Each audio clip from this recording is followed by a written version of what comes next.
بسم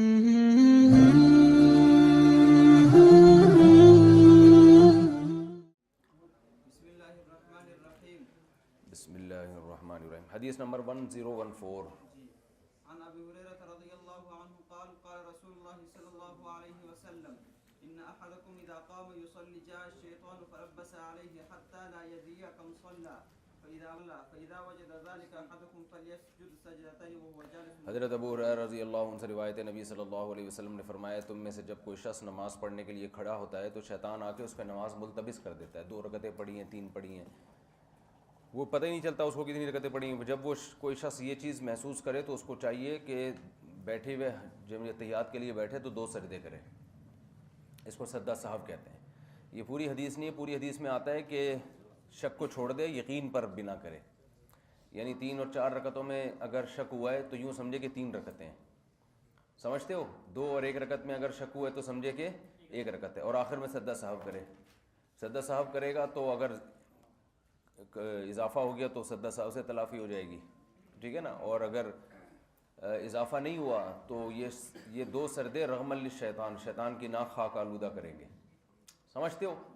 اچھا، اس میں احناف کے ہاں کیا ہے کہ جب 3 رکعتیں میں شک ہو نا کہ 3 یا 4 پڑھی ہیں تو اس میں قاعدہ ہر رکعت کے بعد کیا جائے گا، اور یہ بالکل بدیہی چیز ہے.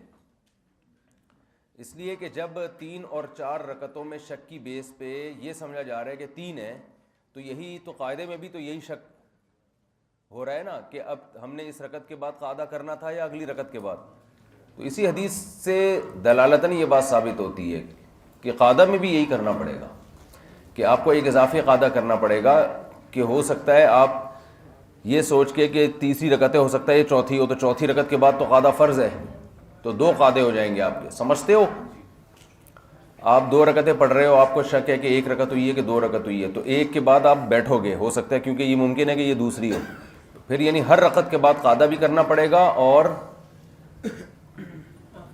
آخر میں سجدہ سہو بھی کرنا پڑے گا. چلیں. حديث نمبر 1015 وعن عطاء بن يسار عن ابي سعيد الخدري رضي الله عنه قال قال رسول الله صلى الله عليه وسلم اذا شك احدكم في صلاته فلم يدر كم صلى 3 أو 4 فليترك الشك وليبني على ما استقينا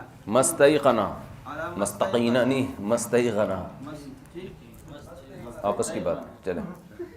ثم يسجد سجدتين قبل ان يسلم فإن كان صلى 5 شفعنا له صلاته وإن كان صلى إتماما لأربع كانتا ترغيما للشيطان.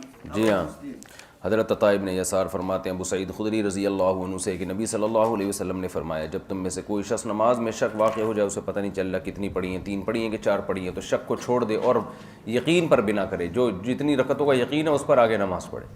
پھر آخر میں سجدہ کر لے سلام سے پہلے، اور اگر خمسن فَإِن كَانَ صَلَّى خَمْسًا اگر اس نے بالفرض 5 پڑھی ہوں گی تو یہ چھٹی اس کی نماز کو شفعنا لہ صلاتہن، یہ سردے اس کی نماز کو جفت بنا دیں گے، یعنی تلافی کر دیں گے نا کہ اضافی کی. وَإِن كَانَ صَلَّى إِتْمَامًا لِأَرْبَعٍ اور اگر اس نے 4 مکمل پڑھی ہوں گی تو کانتا ترغیما للشیطان، تو یہ دونوں سردے شیطان کی ناک خاک آلودہ کر دیں گے. چلیں. حدیث نمبر 1016 وعن عبد الله بن مسعود رضی اللہ عنہ ان رسول اللہ. اچھا، اس میں ہے کہ سلام سے پہلے سجدہ کرے. حناف کے ہاں جتنی بھی طریقے حدیث میں وارد ہوئے ہیں سجدہ سہو کے سلام سے پہلے سلام کے بعد سب طرح سے جائز ہے، افضل ہے سلام کے بعد، اس کی دلائل بھی آگے حدیثوں میں آ رہے ہیں. امام احمد بن حنبل کے ہاں اگر نماز میں کمی کی وجہ سے سجدہ ہوا ہے تو سلام سے پہلے، نماز میں زیادتی کی وجہ سے ہوا ہے تو سلام کے بعد. امام شافعی کے ہاں افضل ہے کہ سلام سے پہلے، اور حنفیہ کے افضل ہے کہ علی الاطلاق سلام کے بعد. چلو. وعن عبد الله بن مسعود رضي الله عنه ان رسول الله صلى الله عليه وسلم صلى الظهر 5 فقيل له آپ صلی اللہ علیہ وسلم نے ظہر کی 5 رکعتیں پڑھا دیں. عبداللہ بن مسعود فرماتے ہیں تو آپ سے نماز میں کہا گیا، یعنی نماز کے بعد کہا گیا ازید فی الصلاۃ، کہ کیا نماز میں اضافہ ہو گیا ہے؟ آپ نے فرمایا وما ذاک، کیسے کہہ رہے ہو؟ قال وصلیت 5، صحابہ نے کہا آپ نے 5 پڑھی ہیں، تو آپ نے 2 سجدے کیے سلام کے بعد. دیکھو اس میں ہے کہ سلام کے بعد کیے، ٹھیک ہے نا. اور ایک روایت میں آپ نے فرمایا میں تمہاری طرح کا انسان ہوں، انسا کما تنسون، ایسے ہی بھولتا ہوں جیسے تم بھولتے ہو. فاذا نسیت فذکرونی، بھول جایا کرو تو یاد دلا دیا کرو. واذا شک احدکم فی صلاتہ فلیتحرى الصواب، اور جو نماز میں جس کو شک واقع ہو تو اس کو چاہیے کہ درست کی تلاش میں رہے کہ کتنی رکعتیں پڑھی ہیں. اچھا فلیتم علیہ، اور اس پر اسی پر بنا کرے. ثم لیسلم، پھر اس کو چاہیے کہ سلام پھیرے. ثم یسجد سجدتین، پھر 2 سجدے کرے. متفق علیہ، یہ بخاری مسلم کی حدیث ہے. یہ قولی حدیث ہے جس میں آتا ہے کہ پہلے سلام پھیرے اور پھر سجدہ سہو کرے. تو قولی کو فعلی پر ترجیح ہوتی ہے. چلیں یزید فی الصلاۃ کے بعد جب سلام کے بعد سجدہ کر لیا، ہاں تشہد پڑھ لیا، جی جی، تو باتیں درمیان میں نہیں آئی. باتیں تو درمیان میں آ گئیں تو یہ اس پر محمول ہے نا کہ یہ اس وقت کی بات ہوگی جب بیتوں کی اجازت ہوگی. بعد میں بیتوں پر پابندی لگے دی گئی ہے نا. چلو چلے حدیث نمبر 1017 وعن ابن کوئٹہ سیرین عن کوئٹہ والے چلو آگے تم آج سبق پڑھو.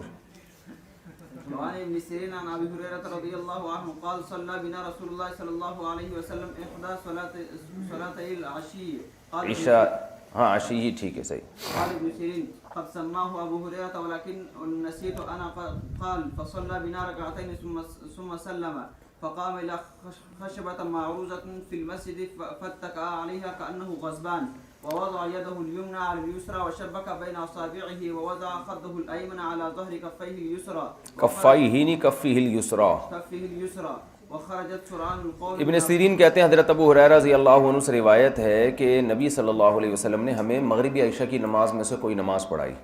ابن سیرین کہتے ہیں ابو ہریرہ رضی اللہ عنہ نے اس کے نماز کا نام بتایا تھا لیکن میں بھول گیا. تو کہتے ہیں کہ 2 رکعتیں پڑھائیں پھر سلام پھیر دیا.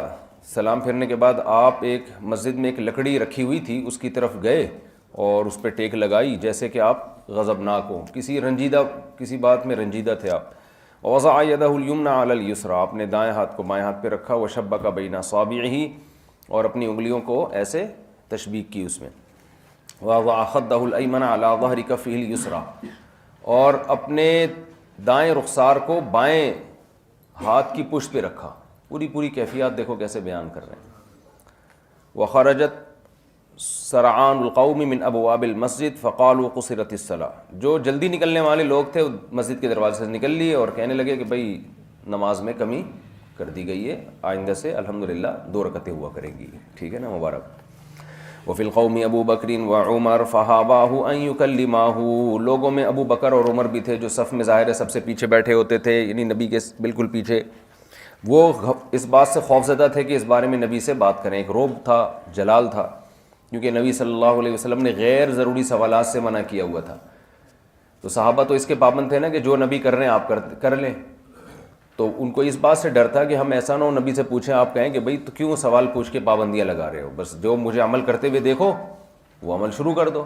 لیکن اس بات کا بھی خطرہ تھا کہ آپ بھی تو بشر ہیں، انسان ہیں، بھول بھی تو سکتے ہیں. تو وہ آرام سے بیٹھے رہے کہ بھول واقع ہوئی ہے یا کیا ہوا ہے.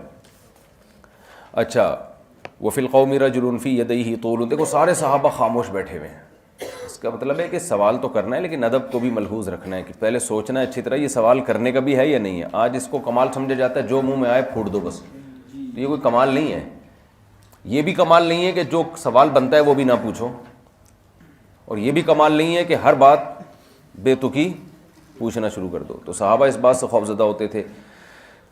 تو پوری صف بیٹھی ہوئی ہے جس میں عبداللہ بن مسعود بھی ہیں اور دیگر اصحاب بھی ہیں، لیکن ایک شخص جس کو ذوالیدین کہا جاتا تھا، یعنی ان کے لمبے ہاتھ تھے، ان کو ہاتھوں والا کہا جاتا تھا. یہ دیہاتی صحابی تھے، دیہاتی لوگ سوال پوچھنے میں جری ہوتے تھے.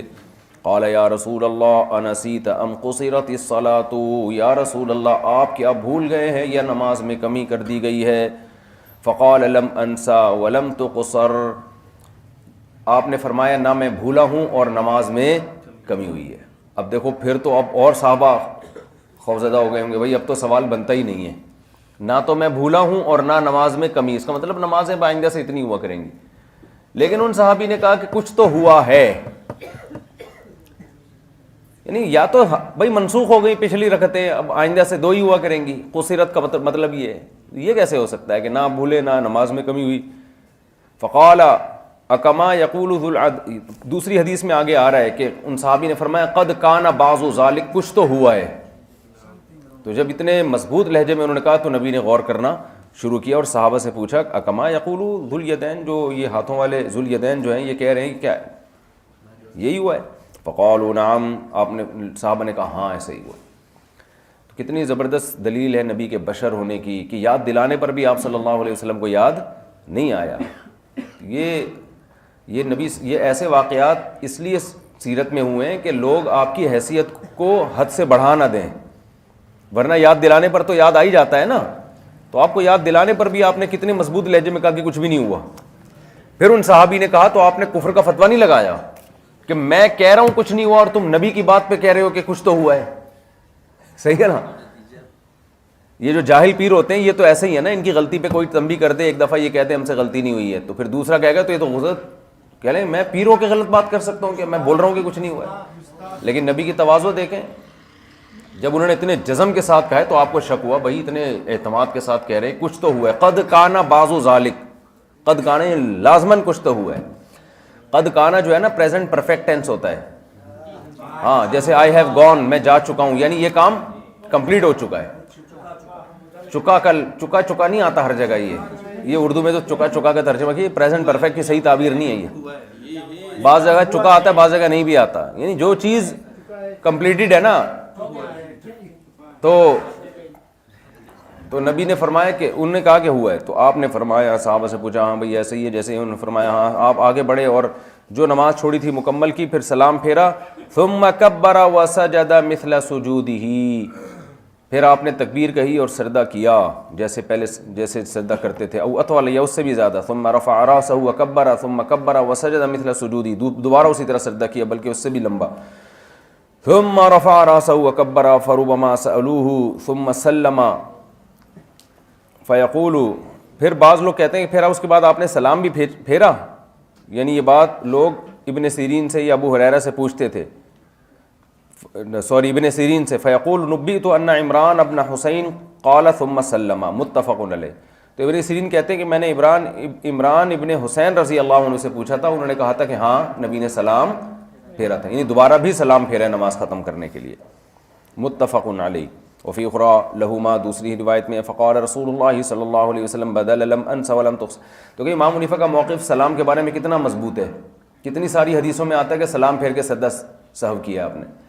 یہ جو لوگ کہتے ہیں امام حنیفہ کا 17 حدیثیں آتی تھیں، آپ کو اب تک آپ نے دیکھ لیا کہ امام حنیفہ کے ہر قول کے پیچھے کوئی نہ کوئی حدیث، صحیح حدیث موجود ہے. تو یہ ممکن نہیں ہے کہ علم حدیث آئے بغیر اتفاق سے ایسی بات کر رہے ہوں کہ ہر بات کے پیچھے کوئی نہ کوئی صحیح حدیث موجود ہوتی ہے.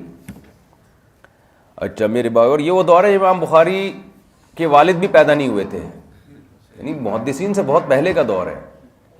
تو اس وقت تو احادیث شائع تھیں اور سینہ بسینہ احادیث چلتی تھیں. اس وقت جو حدیث کا علم تھا وہ بعد والے علم سے زیادہ مضبوط تھا. سند کو پہچاننا بہت آسان تھا. 2-3 واسطوں سے نبی کے سے جا کے سندیں مل جایا کرتی تھیں.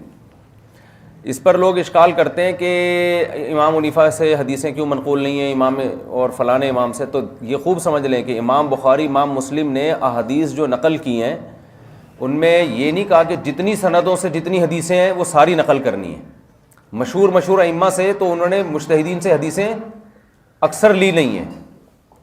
مثال کے طور پر امام شافعی یا امام احمد بن حنبل. امام احمد بن حنبل تو امام بخاری کے استاذ ہیں اور امام بخاری سے زیادہ بڑے محدث مشہور ہیں، لیکن امام احمد بن حنبل سے تو بہت کم حدیثیں ہیں بخاری میں. ایسے ائمہ سے زیادہ ہیں جو حدیث میں زیادہ مشہور نہیں ہیں. تو کسی سے حدیث نقل نہ ہونا اس کی علامت نہیں ہے کہ اس کے پاس حدیثوں کا علم نہیں تھا. اس کی سب سے بڑی دلیل یہ ہے کہ حضرت ابو بکر سے حدیثیں کم منقول ہیں، حضرت ابو ہریرہ سے زیادہ ہیں. حالانکہ علم ابو بکر کا مقام حضرت ابو ہریرہ سے کئی گنا زیادہ. علم سے مراد علم حدیث میں سمجھتے ہو، بعض صحابہ ایسے ہیں جن سے بہت ہی کم حدیثیں منقول ہیں لیکن وہ صحابہ میں بڑے مفتی مشہور تھے. تو نقل حدیث ایک الگ چیز ہے اور علم حدیث الگ چیز ہے. نقل علم کو مستلزم نہیں ہے. سمجھتا ہے کہ نہیں سمجھتا؟ یہ دونوں نقل اور علم ایک دوسرے کو لازم ملزوم نہیں ہے. تو یہ لوگ بھی بہت فضول قسم کا اعتراض کرتے ہیں امام حنیفہ سے کتنی حدیثیں منقول ہیں، اتنی تو ایک بھی منقول نہ ہو. سمجھتے ہو، اس سے کوئی فرق نہیں پڑتا. معلوم تھی ان کو ساری حدیثیں اور صحیح سندوں کے ساتھ معلوم تھیں. وہ سندیں ہم تک نہیں پہنچی، ایسے نہیں پہنچی جیسے بہت سارے اور بڑے بڑے محدثین ہیں ان کی سندیں ہم تک نہیں پہنچی. انہوں نے پہنچانے کا التزام ہی نہیں کیا. لیکن وہ دوسری امام بخاری، امام مسلم اور دوسرے ائمہ حدیث نے دوسری سندوں سے وہ پہنچا دیں تو ہم وہ حدیث تو مل گئی نا ہمیں. چلیں. ہاں نا، آج کل تو لوگوں کو اصول حدیث ہی کا پتہ نہیں ہے. کیا اعتراض؟ اصول حدیث کا تو ان لوگوں کو پتہ تھا، میں کہہ رہا ہوں نقل حدیث ان سب چیزوں کو مستلزم نہیں ہے. چلیں چلا بھائی چلے گا. حدیث نمبر 1018 وعن عبد الله بن بحينة رضي الله عنه أن النبي صلى الله عليه وسلم صلى بهم الظهر فقام في الركعتين الأوليين لم يجلس فقام الناس معه حتى قضى الصلاة وانتظر الناس تسليمه كبر وهو جالس فسجد سجدتين قبل أن يسلم ثم سلم متفق عليه. ابو عبداللہ ابن بحینہ فرماتے ہیں نبی صلی اللہ علیہ وسلم نے ظہر کی نماز پڑھائی، پہلی 2 رکعتوں میں کھڑے ہو گئے اور بیٹھے نہیں، پہلا قاعدہ آپ سے رہ گیا، لوگ بھی کھڑے ہو گئے یہاں تک کہ آپ نے نماز مکمل کی اور وانتظر الناس تسلیمہ، لوگ آپ کے سلام کا انتظار کر رہے تھے تو آپ نے بیٹھے بیٹھے تکبیر کہی اور سجدے میں چلے گئے، سلام پھیرنے سے پہلے، اس کے بعد سلام پھیرا. متفقون علیہ، تو یہ بھی جائز ہے حناف کے، افضل وہ ہے اس میں کیونکہ وہ نبی کے قول سے بھی ثابت ہے. چلیں الفصل الثاني حديث نمبر 1019 عن عمران بن حسين رضي الله عنهما أن النبي صلى الله عليه وسلم صلى بهم فسهى فسجد سجدتين ثم تشهد ثم سلم. چلیں آسان ہے، چلیں میں. حديث نمبر 1020 وعن المغيرة بن شعبة رضي الله عنه قال قال رسول الله صلى الله عليه وسلم إذا قام الإمام في الركعتين فإن ذكر قبل أن يستوي قائما فليجلس. مغیرہ ابن شعبہ رضی اللہ عنہ فرماتے ہیں کہ نبی صلی اللہ علیہ وسلم نے فرمایا کہ جب امام 2 رکعتوں میں کھڑا ہو جائے، دیکھو کیسا اسلام کی عبادتیں محفوظ ہیں یار. آج یہود و نصارہ کے پاس ان کی نماز ہی نہیں ہے، ان کو اطمینان نہیں ہم جو نماز پڑھ رہے ہیں یہ وہی ہے، اور ہماری نماز کی کیسے کیسے جزیات کیسی کیسی متفقون علیہ صحیح سندوں کے ساتھ ثابت ہیں کہ اتنی غلطیوں کو بھی اور اس پہ کیا کیا. مغیرہ بن شعبہ فرماتے ہیں نبی صلی اللہ علیہ وسلم نے فرمایا کہ جب امام 2 رکعتوں میں کھڑا ہو جائے، اگر اس کو یاد آئے قبل ان یستوی قائما، سیدھے کھڑے ہونے سے پہلے یاد آ جائے تو بیٹھ جائے، یعنی 2 رکعتوں کے بعد نا. وہ ان استوى قائما فلا یجلس، اور اگر کھڑے ہو گیا تو نہ بیٹھے، بلکہ ویسجد سجدتي السہوی، اور سجدہ سہو کر لے، سہو کے 2 سجدے کر لے آخر میں. چلیں الفصل الثالث اس سے نماز کی رکعتیں بھی محفوظ ہو گئیں کہ بھائی 2 رکعتوں کے بعد نبی کھڑے بھی ہوتے تھے نماز میں، ظہر میں یا عصر میں. چلیں حدیث نمبر 1021 عن عمران بن حسين عمران ابنی نہیں ہے، عمران ابنی. عمران بن حسين رضي الله عنهما أن رسول الله صلى الله عليه وسلم صلى العصر وسلم في 3 ركعات ثم دخل منزله فقام إليه رجل يقال له الخرباق وكان في يديه طول، فقال يا رسول الله فذكر ذو الیدین جن کی کنیت جن کا لقب تھا ان کا اصل نام خرباق تھا، عمیر تھا، لقب خرباق تھا. چلے فقال يا رسول الله فذكر له صنيعه فخرج غضبان يجر رداءه حتى انتهى إليه الناس فقام صدق هذا. آپ نے فرمایا کیا ذو الیدین سچ کہہ رہے ہیں؟ صحابہ نے کہا ہاں سچ کہہ رہے ہیں. قالوا نعم فصلى ركعة ثم سلم ثم سجد سجدتين ثم سلم. رواه مسلم. حديث نمبر 1022 وعن عبد الرحمن بن عوف رضي الله عنه قال سمعت رسول الله صلى الله عليه وسلم يقول من صلى صلاة يشك في النقصان فليصل حتى يشك في الزيادة. رواه احمد. ہاں کیسی زبردست حدیث ہے. جس نے نماز پڑھی اور اس کو نقصان میں شک ہو رہا ہے کہ شاید میں نے 1 رکعت کم پڑھی ہے تو 1 رکعت ملا لے تاکہ زیادتی میں شک ہو جائے کہ شاید میں نے 1 رکعت زیادہ پڑھی ہے. یہ زیادہ کا شک ہونا کم کے شک ہونے سے بہتر ہے. چلو بھائی باب سجود القرآن. اس میں حناف کا مذہب یہ ہے کہ اگر کبھی زندگی میں ایسا ہوا ہے نا کہ کبھی کبھار شک ہوتا ہے تو بہتر ہے کہ نماز لوٹا لے، اور اگر شک ہوتا رہتا ہے تو غالب گمان جس طرف جا رہا ہے اس پر عمل کرے. غالب گمان یہ کہہ رہا ہے 3 پڑھی ہیں تو 3 پر عمل کرے، 4 پڑھی ہیں تو یقینی طور پہ 4 سمجھے. اور اگر غالب گمان بھی نہیں ہے 50% ادھر 50% ادھر تو حدیث کا محمل یہ موقع ہے، تو پھر ایسے موقع پہ یہ 1 رکعت اضافی پڑھ لے اور ہر رکعت کے بعد قاعدہ بھی کرے اور سجدہ سہو بھی کرے. چلو وہی باب سجود القرآن الفصل الاول. کبھی کبھار ہو جاتا ہے تو احتیاط اسی میں کہ دوبارہ پڑھ لے. چلو باب سجود لیکن آج کل بہت ہوتا ہے، بہت سوں کے ساتھ ہوتا ہے، کبھی کبھار کسی کے ساتھ نہیں ہوتا، حقیقت ہے. حديث نمبر 1023 عن ابن عباس رضي الله عنهما قال سجد النبي صلى الله عليه وسلم بالنجم وسجد معه المسلمون والمشركون والجن والإنس. رواه البخاري. حضرت عبداللہ بن عباس رضی اللہ عنہما سے روایت ہے نبی صلی اللہ علیہ وسلم نے سورہ والنجمی میں سجدہ کیا جو آخر میں ہے نا، اور آپ کے ساتھ مشرکین نے، مسلمانوں نے، جنات اور انسانوں نے بھی سجدہ کیا. مشرکین نے کیوں سجدہ کیا؟ ایک ان پر بھی رعب اور ہیبت طاری ہو گئی، حالانکہ نہیں مانتے تھے اللہ کو. سوری نبی کو نہیں مانتے تھے، مگر ایک ہیبت طاری ہوئی اس جلال کی وجہ سے وہ بھی سجدے میں چلے گئے۔ بعض لوگوں نے یہاں کہا ہے کہ مشرکین نے سجدہ اس لیے کیا کہ آپ نے ان کے بتوں کا نام لیا تھا، فرأیتم اللات والعزیٰ، تو ایسا یہ نہیں ہے، یہ ٹھیک بات نہیں ہے۔ چلیں حدیث نمبر 1024 عن ابی ہریرہ رضی اللہ عنہ قال سجدنا مع النبی صلی اللہ علیہ وسلم سجدنا مع النبی صلی اللہ علیہ وسلم فی عید 14 سردیں ہیں نا نماز میں، تو اس میں امام شافعی اور امام حنیفہ میں ایک آیت کے بارے میں اختلاف ہے۔ امام شافعی کے نزدیک سورہ حج میں جو آیت ہے نا، یا ایھا الذین آمنوا وارکعوا واسجدوا واعبدوا ربکم وافعلوا الخیر، تو یہاں امام شافعی کے ہاں سجدہ ہے، امام حنیفہ کے ہاں یہاں سجدہ نہیں ہے، کیونکہ یہاں رکوع اور سجود دونوں کا حکم ہے، تو نماز سے کنایہ ہے یہ۔ اور ایک اور آیت ہے جس میں ہمارے ہاں سجدہ ہے، ہمارے ہاں سجدہ نہیں ہے، امام شافعی کے ہاں سجدہ ہے، وہ غالباً سورہ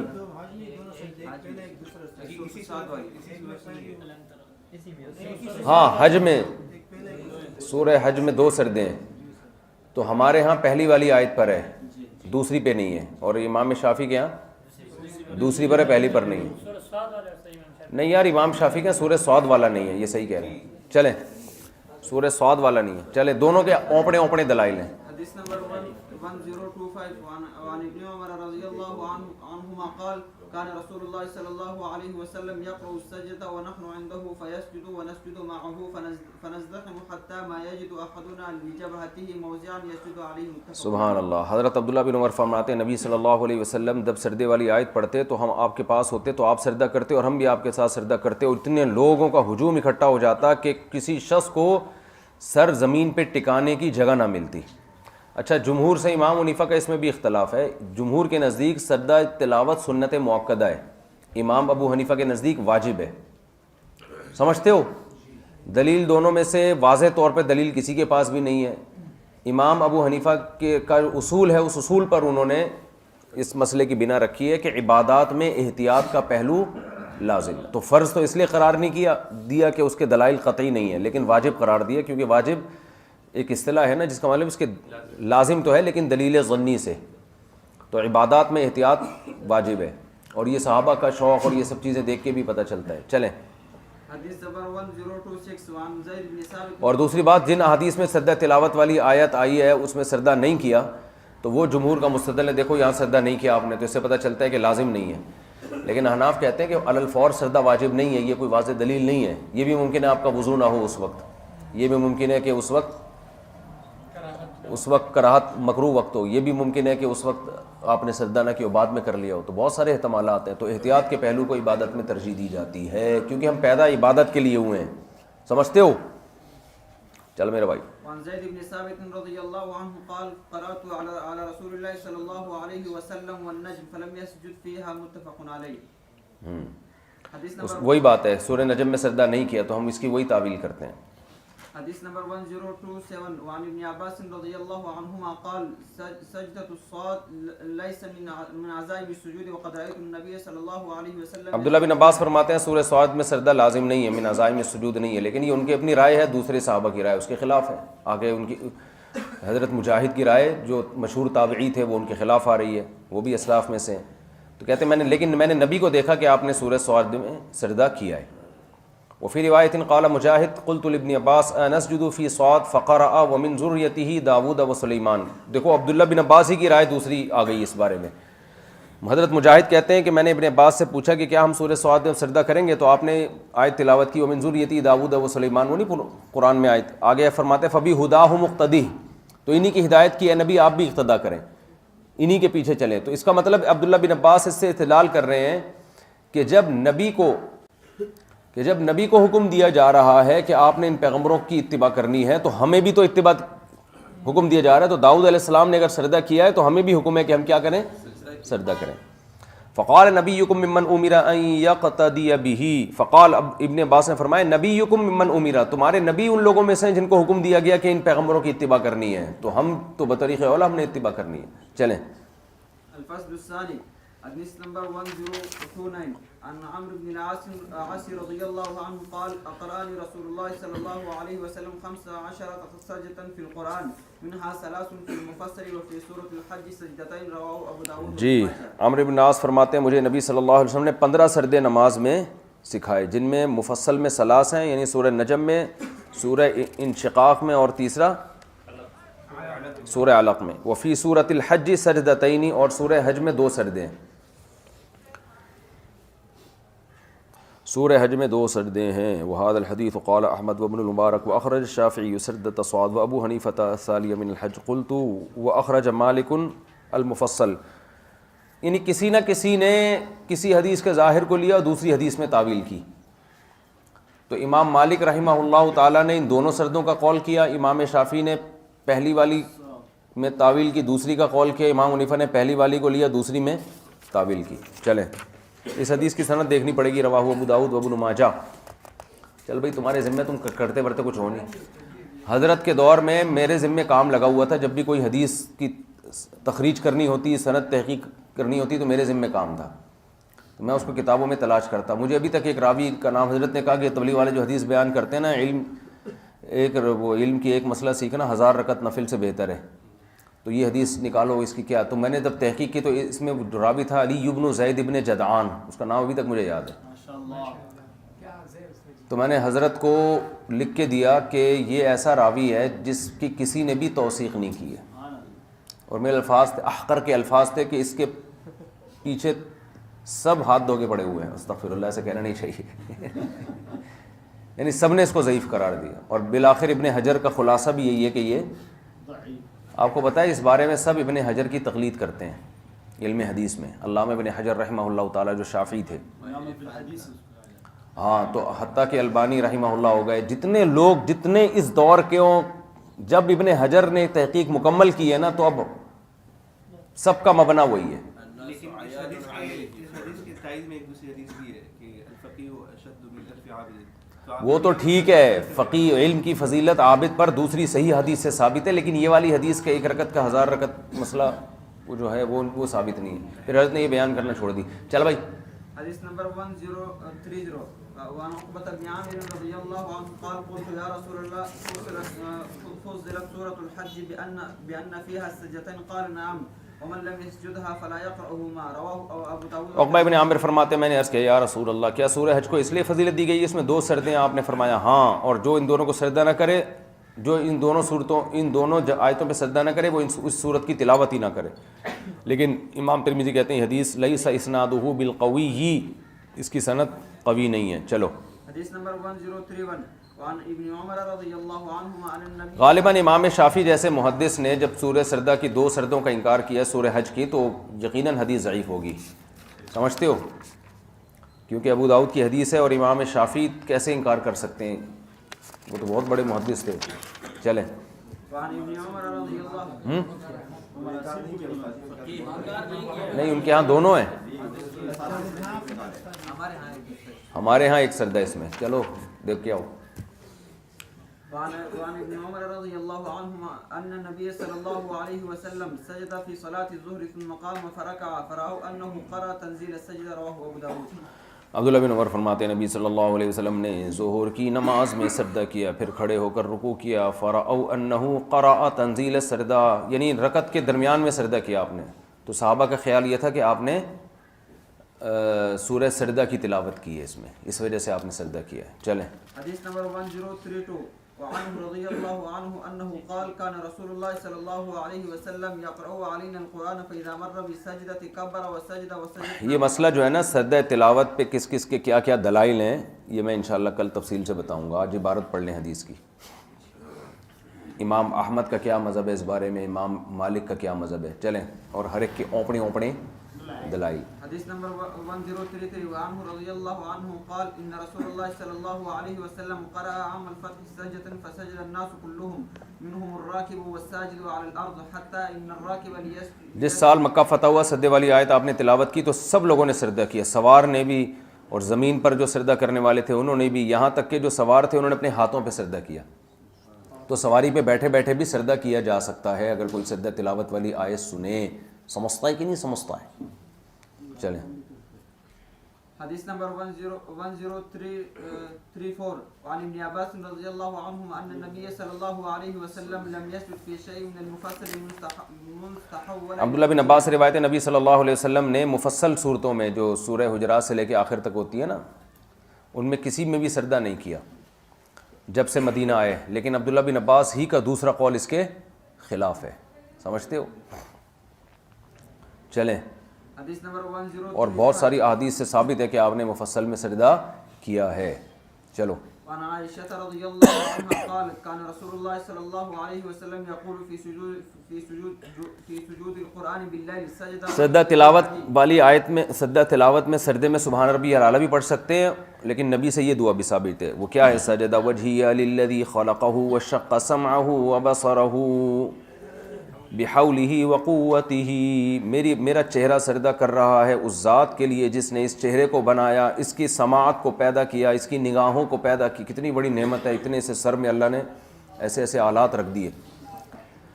اور بحولہ وقوتہ، اپنی حول اور قوت کے ساتھ، یعنی اس نے حول کہتے ہیں پھیرنا، ہر برائی کو اس سے دور کیا، اور قوت ہر طاقت اس چہرے میں اس نے رکھی، یعنی دیکھنے کی طاقت، سونگنے کی طاقت، یہ اسی کی اللہ کی توفیق سے ہے. چلیں. حدیث نمبر 1063 وعن ابن عباس رضی اللہ عنہما قال جاء رجل الى رسول اللہ صلی اللہ علیہ 36 ہوئے 1063 نہیں 1036. جی. وعن ابن عباس رضی اللہ عنہما قال جاء رجل الى رسول اللہ صلی اللہ علیہ وسلم فقال یا رسول اللہ رأيتني الليلة وانا نائم كأنني اصلي خلف شجرة فسجدت فسجدت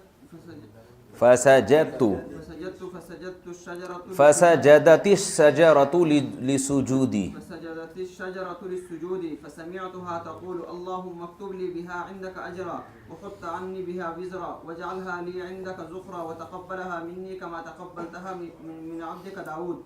قال ابن عباس رضي الله عنهما فقرأ النبي صلى الله عليه وسلم سجدة ثم سجد فسمعته وهو يقول مثل ما أخبره الرجل عن قول الشجرة. رواه الترمذي وابن ماجه إلا أنه لم يذكر وتقبلها مني كما تقبلتها من عبدك داود. وقال الترمذي هذا حديث غريب.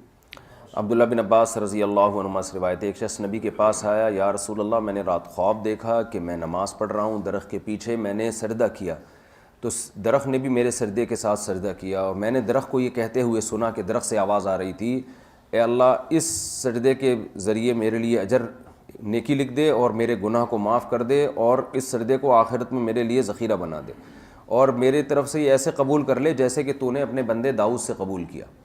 اب بعض شارحین نے اس میں تعویل کیا ہو سکتا ہے یہ فرشتے کی آواز ہو، لیکن تعویل کی ضرورت نہیں کہ درخت ظاہر خواب میں بول سکتا ہے، اس میں کیا جا رہا ہے؟ تو یہ عالم رویہ ہے نا، عالم بیداری تھوڑی ہے. اچھا. قال ابن عباس فرماتے ہیں میرا یہ خواب سن کے اس شخص کا یہ خواب سن کے نبی صلی اللہ علیہ وسلم نے بھی سجدے والی آیت تلاوت کی، پھر سجدہ کیا تو میں نے آپ کو دیکھا کہ وہی الفاظ دہرا رہے ہیں جو درخت سے آواز آئی تھی، اس سجدے میں آپ وہی الفاظ دہرا رہے ہیں.